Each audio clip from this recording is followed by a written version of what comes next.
né, nominalmente, os negros também são citados e não é só em relação a essas etnias, a raça negra, vale dizer que a coisa é colocada em termos claramente racistas. Há uma raça superior, as outras são inferiores. A raça ariana é a raça pura, a raça boa, e tanto que há um corpo de ideias que ela não deve se miscigenar com nenhuma, ela não deve se misturar, e as outras ele divide em 3 raças no Mein Kampf, e a ariana é aquela que ocupa, que deve ter o controle, a superioridade. Ele acha que isso é uma coisa natural, ele não explica isso com base científica nenhuma. Ele manda olhar o momento, por achar que a Alemanha naquele momento era uma nação poderosíssima. Ele diz, então, olhe, nem vamos na história, é só olhar em volta e a gente vê quem que são aqueles mais preparados, os melhores. Professor Sérgio, da onde vem esse ódio, essa ira dos alemães? Quando surgiu isso? O antissemitismo é tão antigo quanto os judeus. Na verdade, pelo fato que os judeus sempre tentaram manter uma identidade própria, mesmo espalhados pelos diversos povos, isso criou um certo rancor, porque o diferente sempre incomoda. E, de certa forma, nós vivemos uma sociedade pluralista somente no século XX, ainda com grandes dificuldades. Então eu creio que isso aqui incomodou. O fato que o judeu não se assimilou ao cristianismo criou na Idade Média todo um ranço antissemita, que a igreja, mesmo tentando às vezes evitar que descambasse em violência, a igreja nunca teve interesse que isso acontecesse, acabou descambando em violência. Em função disso, a própria Idade Média, na qual no sistema feudal, os judeus, não podendo fazer juramentos de servidão nem de vassalagem, se concentraram nas classes intermediárias, que na Idade Média significava comércio e empréstimo de dinheiro. Ora, o empréstimo de dinheiro, pelo próprio texto bíblico, é considerado uma coisa pecaminosa. A usura. Mas como havia necessidade desse empréstimo de dinheiro para desenvolver o pré-capitalismo, e como o judeu não podia ser nem senhor feudal, nem clero evidente, e nem cego, porque não podia fazer juramento de servidão nem de vassalagem, o judeu foi colocado para isso, não sobrou outra coisa para ele, comércio e usura. E isso criou um ódio muito grande do judeu que emprestava e colhia, e criou um mito. O mito que os nazistas absorveram, que é um mito de que o judeu é usurário, que o judeu é pão duro, que o judeu... E aí se juntou com aquela crença errônea que os judeus são os assassinos de Jesus, que quem matou Jesus foi o Império Romano, ele foi crucificado, e é impossível negar, porque crucificação é a pena de morte que o Império Romano colocava, e transformou-se o Judas no judeu, em vez de transformar o Jesus no judeu. O Jesus do amor que o senhor prega, ele era judeu. Esse mesmo Jesus falava, Shema Israel Adonai Eloheinu Adonai Echad. Escuta Israel, o eterno nosso Deus, o eterno é um. E essa é a frase que os judeus falavam quando morriam queimados ou morriam gasificados dentro dos campos de concentração das câmaras de gás. Frases belíssimas da nossa Bíblia, da nossa herança comum de judeus e de cristãos, frases de amor, o amor a Deus, o amor ao próximo, que eu também acredito, tal como o senhor. Seu Emiliano, qual seria a intenção dos judeus em inventarem uma história como essa do Holocausto? Acreditamos que seja o intuito de formar a opinião pública contra determinada coisa, né? E, por outro lado, de manter aceso na mente da sua juventude para se manterem unidos têm sido através dos séculos, né? Agora gostaria de saber do Dr. Sérgio qual é a razão que Israel, os israelitas, têm tanta dificuldade de perdoar, que passam anos, dezenas de anos, meio século, e não conseguem perdoar. Sim, esteja à vontade. Eu creio que perdoar significa perdoar não é esquecer. Na verdade, o objetivo do revisionismo histórico, na minha opinião, está muito claro. O revisionismo histórico quer reconstruir regimes autoritários de caráter nazifascista. Quer rearmar toda a máquina parafernália horrível que dominou a Europa durante aqueles trágicos anos. O revisionismo histórico no Brasil, eu acredito que o objetivo dele é dar força às correntes separatistas. Por isso ele é tão forte aqui no sul do Brasil. Por isso o livro que o senhor tem na mão, ele foi escrito, eu não sei se esse livro é o livro do Castan, do Sigmund Elvanger, mas eu creio que deve ser. E são correntes racistas que temem que chegue-se ao sul os negros, os nordestinos, e querem fazer um estado de brancos aqui no sul do Brasil. Então é um caráter realmente racista, que eu creio que é extremamente perigoso, e eu queria aproveitar as câmeras para alertar quem vai assistir isso dos riscos dessa filosofia, dos perigos que ela representa. Porque, na verdade, o senhor diz esquecer, mas como é possível esquecer? Perdoar? Sim. Perdoar sim, esquecer nunca. A história existe para nos ensinar. Eu sou historiador, eu não me dediquei à carreira de historiador para ficar rico, porque historiador não vive mole. Eu me dediquei à carreira de historiador porque eu creio que é um dever do historiador lembrar e ajudar as jovens gerações a aprender as lições da história. E essa é a mais trágica lição da história, o Holocausto. Você concorda com isso, Cloir? Concordo. Além de trágico, a gente também tem que colocar a questão que foi colocada, inclusive, por importantes judeus, historiadores judeus, de que eles também são culpados, em parte, não do Holocausto, mas das consequências. O Bruno Bettelheim, que é um psicanalista, foi morto já, um psicanalista judeu que viveu em campo de concentração, ele em parte, ele põe a culpa nos judeus, de os judeus não terem saído da Alemanha quando a perseguição começou na década de 30. Ele faz uma crítica também ao judeu, porque o judeu se apegou às suas coisas, ao que ele tinha de material. E é uma outra concepção, é difícil, a gente não estava no lugar assim, é difícil. Mas dentro do judaísmo, há correntes que criticam eles terem permanecido, porque aquilo era um caldeirão, né? E agora nós vamos assistir a 2 VTs que já estão no ponto e nós voltamos no próximo bloco. Continue com a gente. A difusão do blefe do século de forma exaustiva, através de documentários, filmes e noticiários facciosos e falsificados, atende a pelo menos 2 objetivos israelenses. O primeiro, vingar-se dos alemães por terem eles sido os únicos a obstarem ferreamente às suas pretensões hegemônicas, e segundo, extorquir dinheiro dos mesmos através de pedidos de indenização indevidos.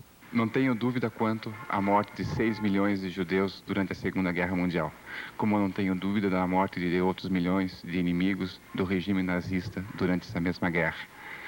São os documentos que comprovam isso, que nós podemos encontrá-los no Museu de Yad Vashem, em Jerusalém, nos campos de extermínio na Polônia, que ainda se mantém quase como eram no tempo em que foram encontrados.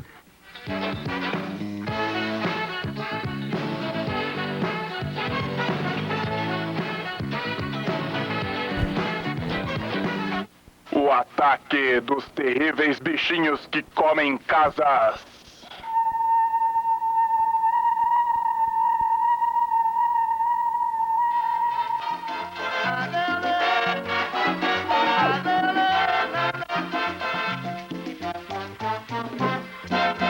Por la esquina de mi casa pasa un camarero. En mi casa pasa un camarero.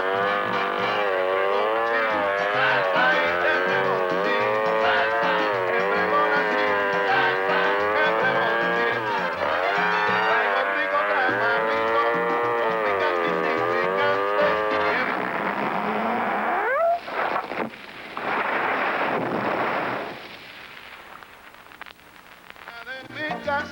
Guarda Seguros, porque sua casa é bela. Por la esquina de mi casa pasa un camarero.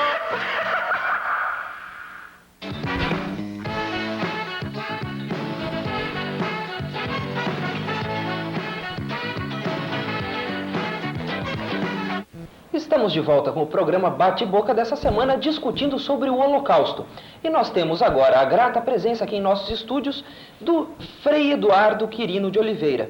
Ele é formado em Filosofia, Teologia e Sagrada Escritura, com curso em Jerusalém e Arqueologia. Boa noite, Frei. Boa noite. Bom, e a nossa pergunta agora vai para o senhor Emílio. Senhor Emílio, estão renascendo os movimentos nacionais socialistas, os movimentos nacionalistas, né? Como nós conversávamos no último bloco. Como exemplo, nós temos, até no próprio Brasil, o professor Sérgio colocou muito bem, o movimento separatista, o Sul é o meu país. Na Bósnia também temos uma guerra que é nacionalista. Na Rússia também, movimentos nacionalistas. Como o senhor vê neste fim de século agora, uma volta quase que ideológica aos anos 30, ao finalzinho dos anos 30 e década de 40? Só é possível de pensar que as nações mais poderosas da atualidade é que fomentam essas separações com o intuito de tirarem seus lucros. E quanto a essa questão de separatismo do Sul, eu não vejo de maneira alguma um movimento de separatismo, só porque apareceu a notícia de que um ou dois lá tentaram, talvez sabe lá por que razões, mas não existe esse movimento. É infundado esse pensamento. O senhor concorda com isso, Frei? O separatismo? Existe sim, há separatismos, e esse movimento de independência das etnias, a gente nota isso ao longo da história. Isso é muito natural.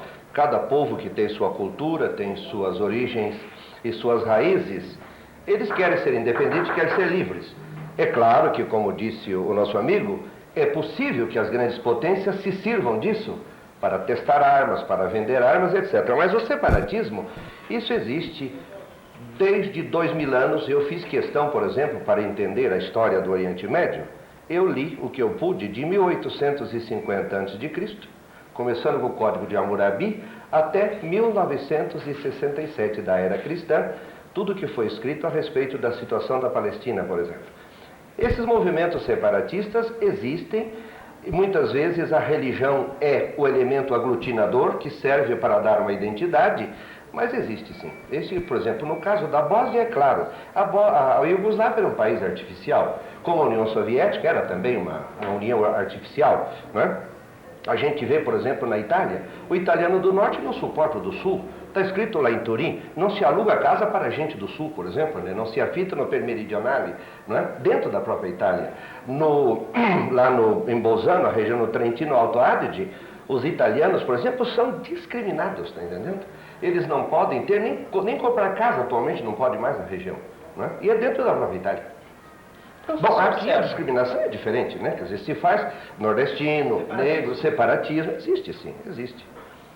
Professor Sérgio, quais são as lições que nós podemos tirar? Estamos no limiar do século XX. Quais são as lições que a humanidade pode tirar de tudo o que aconteceu nesse século e também do Holocausto?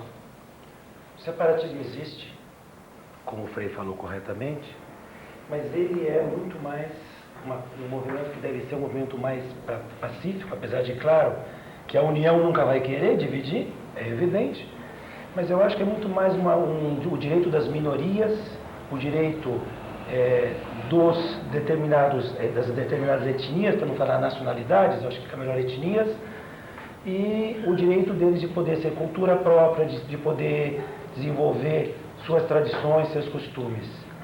Eu creio que o separatismo no sul do Brasil tem caráter racista, o Frei não estava quando eu coloquei isso, e o objetivo dele é realmente não permitir que negros e nordestinos venham para o sul. Eu acho que esse é o principal. E ele existe, caro colega Emílio, ele existe, a gente vê nos plásticos pela cidade, a gente vê nos manifestos que a gente vê daquele grupo que quer fazer a República de Piratini, se não me engano, uma república no sul do país. E eu acredito que ele tem essa conotação. Lições, há inúmeras lições do Holocausto. O Holocausto é o maior dos holocaustos, como eu já frisei durante todo o transcorrer, houveram inúmeros holocaustos. Havia na antiguidade, o senhor é especialista em arqueologia, em história antiga, nós tínhamos os assírios. Os assírios eram os nazistas do passado. Eles também, pelo medo, tentavam impor, por um regime autoritário, eles também torturavam, empalavam vivos, e os nazistas buscaram talvez inspiração nos assírios. Mas houveram outras crueldades em outros momentos históricos. Só que nada comparável ao holocausto do povo judeu. O holocausto do povo armênio, para mim, é marcante. O holocausto curdo é marcante. E eu queria aproveitar só para responder uma coisa que foi colocada em uma das entrevistas. Posso sair do assunto? Esteja à vontade, professor. Foi colocado que havia necessidade que o povo judeu, ou que Hollywood fizesse um filme sobre Sabra e Shatila. Eu também acho que precisa fazer um filme sobre Sabra e Shatila. É necessário qualquer tipo de desvio de comportamentos humanos que sejam divulgados. A diferença de Sabra e Shatila é que houve um inquérito e caíram inúmeros membros do exército de Israel, foram punidos e foi crime de responsabilidade, não de realização. Ou seja, o governo de Israel admitiu que houve falhas sérias de segurança. Idem o massacre recente de Hebron, que eu condenei num artigo que eu publiquei na Indústria e Comércio, que houve ali, foi um fanático, e não é a visão do governo de Israel, em nenhum momento o governo de Israel colocou isso como uma proposta, como Mein Kampf coloca. Em nenhum momento o governo de Israel construiu campos de concentração e extermínio. Existem sim prisioneiros, Eu não posso deixar de negar que deve haver até torturas, já que existe uma guerra, mas elas ainda estão num limite bem acima, mas muito acima e muito longe do que foi o nazifascismo. Nada comparável às ditaduras latino-americanas, das quais eu tenho ojeriza e não tenho medo de declarar, apesar que pode acontecer de ter um revertério, e nada comparado, mas de jeito nenhum, com o que o nazifascismo fez, com a violência que foi feita. Senhor Emílio, o senhor concorda com essas palavras? Concordo. Só que no caso do sacrifício do holocausto lá dos palestinos, não é bem como o Dr. Sérgio diz aí, que houve punição. Essas punições são superficiais. Teriam que ser mais severas. Porque esse povo também tem sofrido constantemente a enfrentar o exército poderosamente organizado e armamentado, que é o exército de Israel. Você, Clauir, pegando aí a carona nas palavras do senhor Emílio, você concorda? Aquela primeira parte que você falou do nacionalismo aí, da virada do século, aí eu acho que é grande desafio que nós vamos ter. Realmente isso vai ser o grande desafio da humanidade, porque isso está recrudescendo, não é uma coisa esporádica, e já está no Brasil, inclusive nordestinos querendo, dizendo a morte aos sulistas e aos brancos, quer dizer, já está partindo, não é de uma só etnia, o negócio já está expandindo, a Bósnia está aí, então vai ser o grande desafio essa virada do século, equacionar essa questão desse nacionalismo que está voltando e de uma maneira primária e até meio que bárbara. Selvagem mesmo. Senhor Emílio, quais são as lições desse século para o senhor e quais são, repetindo a pergunta que eu fiz ao professor Sérgio, e quais são as perspectivas para o século XXI, já que estamos aí no limiar do fim do século? Nós temos a crença de que nós, a humanidade, estamos marchando para o melhor. Agora, as nossas diferenças temos que deixar de lado e chegar, como dizemos há pouco, amar-nos uns aos outros como Deus nos ama, né? Agora, esta é a questão de separatismo. Nós não acreditamos, doutor Sérgio, porque Brasília é o coração do mundo, pátria do Evangelho. Pátria do Evangelho, visto que a árvore bendita do Mestre foi transplantado para as terras de Santa Cruz. Então nós acreditamos que o Brasil tem as bênçãos do alto, a proteção do alto, e não vai acontecer isto, não. essa questão que o senhor falou em plásticos aí, são alguns fanáticos que põem isso nos carros, mas essa questão não existe no Rio Grande do Sul. E a questão do separatismo, de maneira alguma. O senhor concorda com isso, Frei Eduardo, de que separar ou não o Brasil depende de Deus ou está escrito? Não, eu acho que Deus tem outras coisas com que se ocupar, com fronteiras políticas e guerras entre etnias, no meu modo de ver, com todo o respeito pelo senhor Emílio, e sem dúvida nenhuma. Eu respeito, né? Convivi com judeus, convivi com muçulmanos, convivi com curdos, com protestantes, participei de 2 escavações com confissões totalmente diferentes da minha e nos demos muito bem. Né? Eu respeito a liberdade de consciência de cada um, como também as liberdades de escolha. Só que existe, sim, esse problema, Deus não tem que se ver nada com isso. Agora acontece o seguinte, eu acho que a questão do separatismo e esses desejos de independência das etnias, como diz o professor Sérgio, ele é um fenômeno da pós-modernidade. Quer dizer, as pessoas estão saturadas de ser massa, de ser número, de ser parte de estatística, de ser consumidor. Quer dizer, o indivíduo, ele tem hoje em dia uma busca do reconhecimento da sua individualidade e a sua coletividade também. Eu vejo isso com muita naturalidade. Agora, o problema é o seguinte, como o senhor Emílio disse uma coisa correta, quer dizer, né, amai-vos uns aos outros, né? Se isso fosse realmente praticado, nós poderíamos ser de etnias diferentes, culturas diferentes, com fronteiras diferentes e nos dar muito bem. Mas o problema é que se instaura a competição. Esses plásticos ao qual se refere o senhor Emílio, graças a Deus que eles cortaram São Paulo daquele plástico, tá entendendo? Mas assistam o programa numa poderosa emissora, tá entendendo, deste país, que vai fazer um programa sobre um país chamado São Paulo. Quer dizer, já se começa também, está entendendo? A surgir, não é, em São Paulo, uma espécie de desejo de marcar presença. Vejam as propagandas do Paraná e aquelas que estão sendo colocadas agora sobre a hidrovia do Tietê-Paraná, por exemplo.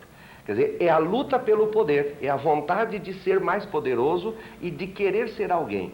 Eu acho que a humanidade está na adolescência, doutor Sérgio. Ela está querendo ser reconhecida de alguma maneira e como não existe, né, humanidade genérica, não existe abstração, humanidade, mas ela é formada de indivíduos, e esses indivíduos têm comunidades, têm raça, têm religião e têm cultura, é natural que isso apareça, tá entendendo? Veja, o estado do Iguaçu só não sai porque está sendo reprimida a ferro e a fogo. Eu que vou frequentemente a Cascavel, eles me perguntam de onde é que eu estou vindo, de Curitiba. Ah, de Curitiba? Lá daquela região? Quer dizer, Londrina, Curitiba e Cascavel são 3 polos no Paraná hoje que se degladiam, o pé vermelho e o pé preto. Não sei como é que chama de Cascavel, deve ser pé de soja, provavelmente. Estamos chegando ao final do nosso programa Bate-Boca e agora nós achamos por bem conceder a cada um dos nossos entrevistados 1 minuto para considerações finais, a começar com o professor Sérgio. O Holocausto é um fato documentado plenamente por toda uma documentação, como eu já coloquei. Os nacionalismos do final do século podem ser vistos sob a ótica do Frei, que eu concordo, como o direito de autodeterminação de grupos, de etnias, de minorias, sem dúvida. Mas, lamentavelmente, eles são conduzidos para objetivos que estão longe de ser objetivos humanistas. Estão matando, estão chacinando na Bósnia, e para mim o Holocausto bósnio, eles podem ser muçulmanos, é a mesma coisa. Estão chacinando em muitos outros lugares, se chacinou em nome do nacionalismo, ou contra o separatismo, tipo Guerra da Biafra, ou pelo separatismo, ou na Guerra do Vietnã. Eu acredito que é extremamente perigoso e é usado de forma bastante maligna. E eu creio que ele é hoje intensamente usado pela direita, e o revisionismo histórico é uma das armas que a direita quer para poder reinstaurar não só os separatismos, mas regimes totalitários, regimes ditatoriais, regimes em que não vai haver esses direitos básicos nos quais eu acredito que todos aqui, pelo que colocaram, acreditam.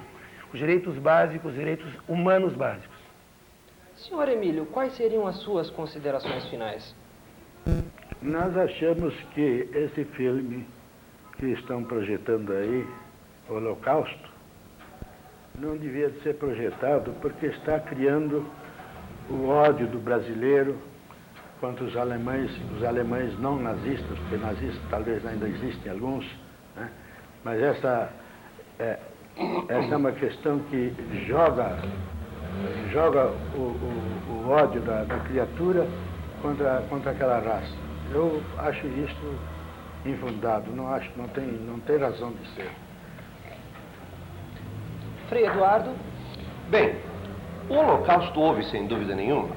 A documentação é farta e eu tive a oportunidade de ver filmes e álbuns que foram tomados aos alemães. Não foram feitos por ninguém. Foram tomados aos alemães dos campos de Auschwitz, né, e outros. Inclusive, na época, em 1954 e 55, era proibido a apresentação desse material. Nós vimos reservadamente e vimos um filme que nos foi cedido pela Embaixada Francesa em caráter reservado também. Eu viajei com judeus para Israel com ainda os números tatuados no braço. Eu convivi com várias pessoas